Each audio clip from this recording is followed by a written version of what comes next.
Doctor विवेक, कोलकाता से। राधे राधे महाराज जी। महाराज जी, सफलता धन प्रतिष्ठा से प्रेरित इस दुनिया में ऐसा क्यों है कि जिसके पास सब कुछ है वो अक्सर आंतरिक अशांति से जूझते हैं, जबकि जिसके पास न्यूनतम साधन है वो आनंद क्योंकि संतोष जितना विषय होगा उतना चिंतन भ्रष्ट होगा। जितना विषय बढ़ेगा, भ्रष्ट माने होता गिरना, जितना आपके पास सुविधा भोगी मन होगा उतने में अध्यात्म से गिरेगा, और जितना त्यागी मन होगा उतने अध्यात्म की तरफ बढ़ेगा। तो असुविधाजनक जो जीवन होता है उसमें कहीं ना कहीं भगवान का आश्रय रहता है, और सुविधाजनक जो जीवन होता है उसमें धन पद भोग इनका आश्रय होता है, और ये सब नाशवान है, इसलिए अशांत होना ही पड़ेगा। और अशांतस्य कुतः सुखम, अशांत चित्त कहाँ सुख का अनुभव करता है। जब धन बढ़ता है तो उसमें दोष है, परस्त्री गमन, मदिरापान, द्वैत कीड़ा, झूठ बोलना, छल कपट, ये स्वभाव में आ जाता है। और अहंकार तो आ ही जाता है। जब धन बढ़ता है तो अहंकार आ जाता है और ये दोष आ जाते हैं, और जब ये दोष होते हैं तो पाप बढ़ता है, पाप बढ़ता है तो अशांति बढ़ती है।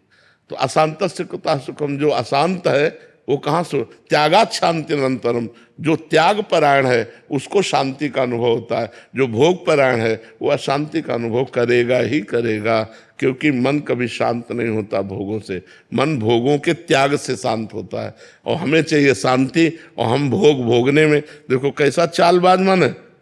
अपने धर्म से युक्त पत्नी की तरफ तो वो दूसरे की तरफ दिखाता है कि अगर ये हम भोग लें, ये भोग लें, ये भोग लें तो हम सुखी हो जाएंगे। और जहाँ मनुष्य अपने धर्म की रेखा को पार किया, बस वही अशांत, दुख, चिंता, शोक, भय ये उसे घेर लेते हैं।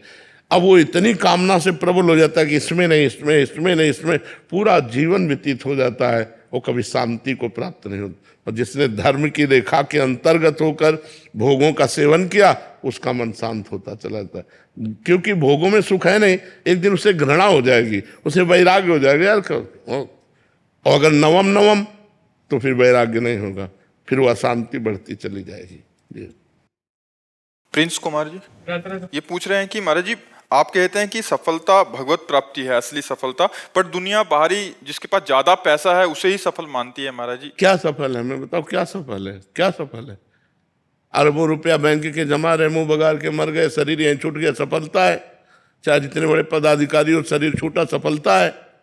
परिणाम में सफलता मानी जाए जिसे, उसे सफलता कहते हैं। तो परिणाम में बताओ क्या सफलता है धनी पुरुष की?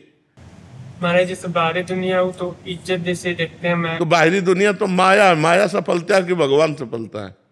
मैं तो देखता हूँ आपको तो भगवान ही सफलता है। हाँ, अंतर का हृदय शीतल है तो बच्चा सफलता ही सफलता है, और अंदर हृदय शांति को प्राप्त नहीं। जैसा इन्होंने भैया ने प्रश्न किया कि सब भोग है लेकिन अशांत है, सही प्रश्न किया। अगर परमात्म ज्ञान नहीं है, परमात्मा से प्रेम नहीं है, नाम जप नहीं है, धर्म नहीं है, तो वो कोई भी हो कभी भी सुखी नहीं रह सकता। महाराज ययाति ने अपनी जवानी भोगी, अपने पुत्र की 1000 वर्ष जवानी भोगी, तब उन्होंने लिखा कि एक पुरुष को जो भगवान से विमुख है उसे संपूर्ण स्त्रियां, जो धान्य वैभव सब दे दिया जाए तो भी वो कभी तृप्त नहीं हो सकता। ये स्वयं का अनुभव महाराज ययाति ने लिखा श्रीमद् भागवत में।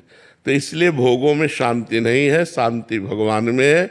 भगवान को प्राप्त करना ही सफलता है, भगवान का भजन ही सफलता है, ना कि सुख वैभव धन संपत्ति कोई नहीं। जब शरीर ही नहीं जाएगा, आप सोचो, शरीर ही नहीं जाएगा तो फिर हमारी सफलता क्या रही? यहाँ की क्या सफलता रही? ये मकान हमारा नहीं रहेगा, शरीर हमारा नहीं, बैंक बैलेंस हमारा नहीं, पद नहीं, प्रतिष्ठा नहीं, तो क्या मतलब रहा यार?